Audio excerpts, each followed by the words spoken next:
кәдімгідей сондай өте қабілетті, өте кәдімгідей қалай айтсам екен, IQ өте жоғары қыз. Сөйлескен кезде кәдімгідей екеуміз бір вайбта, бір неде сөйлестік. Мен айттым Аружанға, менен сұрақтарың болса, ұялма. Егер де менің ұнамай қалған бір кемшіліктерім болса, жасырмай, ертең сізден балауса ханым сұрайды дедім. Сол, өйткені мен ортада отқан адаммын, осы жерде жар іздеп, ол кәдімгідей барлығы айқын айтылу керек та. Иә, сол. Егер де ұнамай қалған жерлерің болса, Аружан, ұялмай айта бер. Мысалы ше, егер де сондай болып жатса. Жалпы Аружан өте тамаша. Менің көңілімнен шығып жатыр. Көңілімнен шығып жатыр дейді. Аружан, сіз Айбат туралы не айтасыз? Қалай айтсам болады. Бірден тіл табысып кеттік. Сол. Және де менің бір сұрағым бар еді. Осы маған сұрақ қойған болатын. Ұл достарың көп пе деп. Возмущение сияқты кішкене болды, бірақ былай қарап отырсам, өзінің қыз достары көп сияқты осы жобада. Өте керемет сұрақ, иә. Алдында жаңағы өткен эфирлерде жаңағы қалжыңға айналдырып жібердім, үйттім, жаңағы аяғы дау-дамаға не істемесін деп. Білесіз ғой, біздің қатысушылар түймедей түйедей қылып жібереді кейбіреулері. Енді барлығына топырақ шашпаймын. Мықты ер азаматтар отыр, конечно.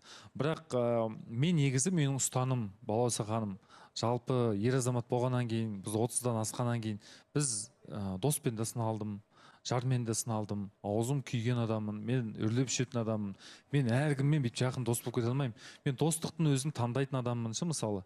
Иә, сондықтан да достық деген ол маған кәдімгідей бір үлкен бір бөлек адам. Сондықтан да бұл кісілерім Аружан қасымда дос қыздар емес, бұл ұжымдастар, жаңағы қасымда жүрген жай адамдар. Бұл кісілердің бір жерде қазір 30 отыр ма? 30-ның біреуімен ғана мүмкін араласуым мүмкін, бір 5 жылдан кейін, 6 жылдан кейін. Мүмкін мүлде араласпауым мүмкін да. Сондықтан да мен бұл кісілерге кәдімгідей ешқандай үміт артып жатқан жоқпын. Уайымдама, қорықпа. Менің Аллаға шүкір Алтынбек, Сұлтан, Манас деген Бердіхан деген 4-ақ досым бар өмірде. Болды. Міне, родной дейді ғой, кәдімгі бала кезден бастап келатқан, міне, дос дейтін айтылатын кәдімгі. Айтсам айтпайтын болдым досым деп. Аружан, қош келдіңіз. Қош көрдік. Сіз енді кешегі ситуацияға қарай айтып жатқан шығарсыз, иә? Өйткені біздің Айбат қалай енді айтып отыр. Иә, мына эфир басталғаннан эфирдің аяғына дейін күмбір кім аяқ көзін саусағын ұстап алған күмбір әңгіме. Үйленбеген ер азамат керек деп ойлаймын өйткені. Тең-теңмен тезек қабымен болу керек сияқты. Аружан, не ойлайсыз? Иә, кеше болды жағдай, қарсы болды. Кім? Ата-анам, үйдегілер. Ол кісілер не деді сізге? Сол дәл Мариямның айтқан сөзін айтты. Иә, просто сырт көзге андай ғой, әкесі мен қызы сияқты көрініп тұр, болды. Сіз енді әке, ата-анаңыз не деп айтты сізге? Сіз не деп жауап бердіңіз? Мен негізі өз өмірімді өзім шешетін адаммын. Егер де маған қандай да ой келсе ойыма, мен бәрібір өз дегенімді істеймін. Сізге күшті ма ертең ер азаматтың жалпы екінші әйелі болып үйленген және сіздің бірге тұрып жатқан кезде баласы қасында жүрген сізге андай біртүрлі қиын болмай ма? Неприятно болады по-любому сіз үшін. Ол нәрсеге смириться ете аласыз ба? Қазірден бастап енді 19 жастан, может сіз анда ойланбай қадам басып қойған шығарсыз, ата-анаңызды тыңдаған жөн бе деп те ойлаймын кейде. Келгені, маған ондай сұрақ қоймасаңыздар осы жобада. Сұрақ қойын деген ғой, микрофонды бермей жатырды. Айтсаңызшы енді. Мариямның жауабына, кеше өте ауыр жағдай болды. Әрине, біз жаңағы тілтесіп, сөйлесіп отқан кезде шайханада біз Аружанның жаңағы туғандары, нелері кәдімгі ұрысып, айғайлап жатыр, ренжіп жатыр кейбірсі. Енді ол Аружанға кәдімгі ауыр тиіп жатқан Аружанның түріндегі эмоциясынан байқап отырдым. Сондықтан да ол сұрақ қойылмас екен деймін. Бірақ жалпы қоғамға айтарым, үйленген қыз тұрмысқа шығып, ажырасқан қыз үйленбеген жігітке де лайықты. Егер де үйленген жігіт үйленбеген қызға да лайықты ғой, негізі. Бұлай да тұрсын, бір-бірімізді жеп қойын деп тұр қазірші. Қазіргі қоғамда адамдардың көбісі ерігіп жүрген жоқ.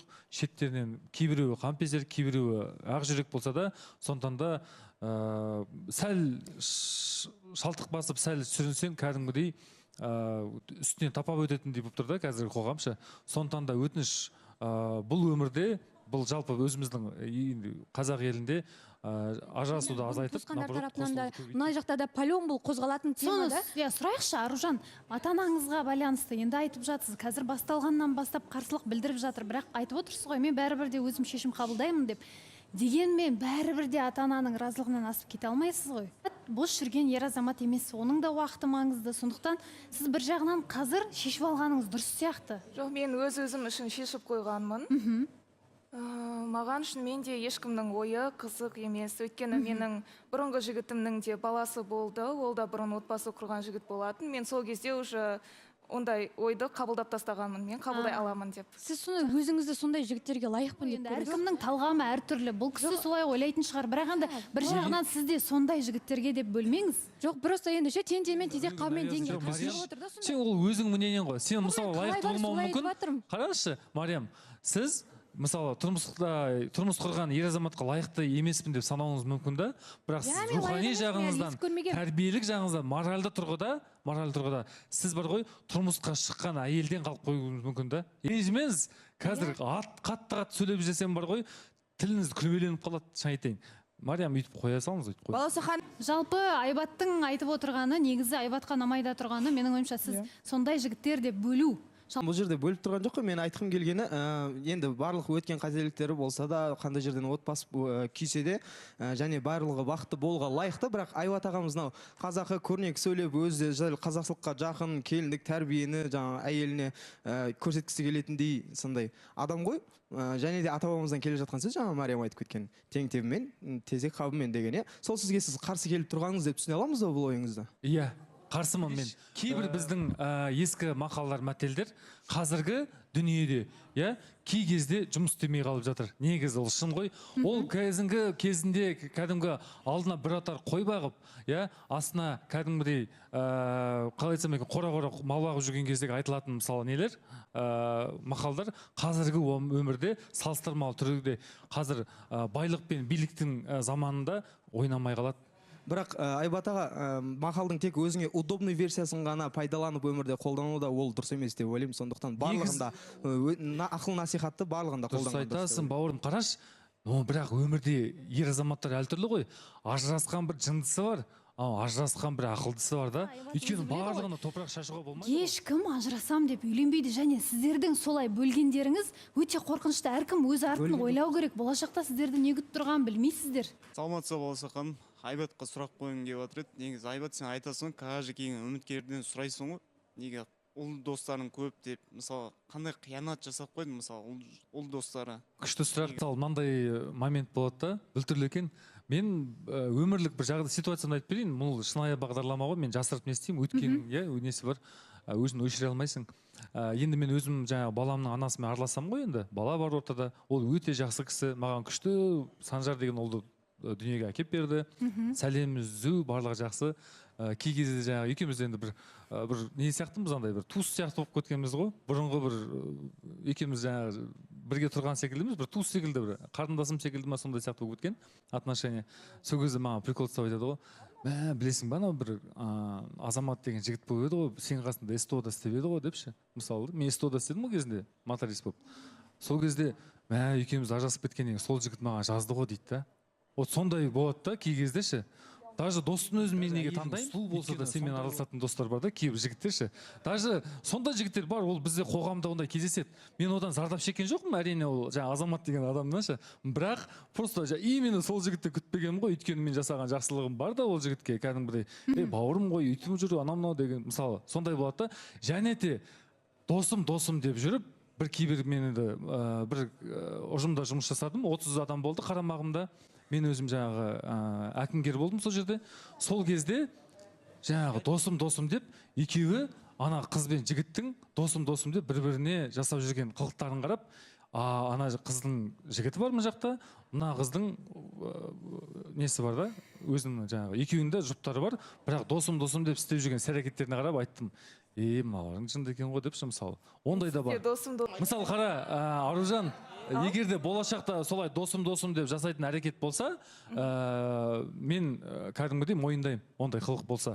Менде ондай қазір жоқ. Айбат, сен досым дейсің, ол сенің досың ғой, үміткерлердің достары емес қой, мысалы қарапсың.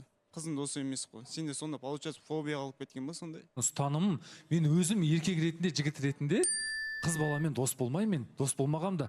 Маған кейбір қыздар жазады, дос болып араласайық, үйтейік, бүйтейік, мысалы. Болмаса бір жаңағы бір ұжымда неде бір танысып қалған кезде дос болып араласайықшы, үйтейікші деген секілді. Мен айтамын, жоқ, дос болмаймыз.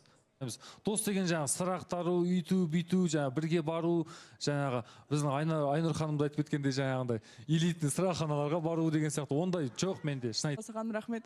Негізі мынандай әңгіме ғой, мен дос болмаймын дейді да, бірдеңе болса. Неге күліп жатсыз? Жоқ, просто дос болмаймын деп, андай бір, бұл кісі андай бар ғой, бір бүйтіп мәдени, еще асықпай байыппен сөйлегеннен кейін бүкіл әңгімесі дұрыс па деп ойлап қалатын сияқты.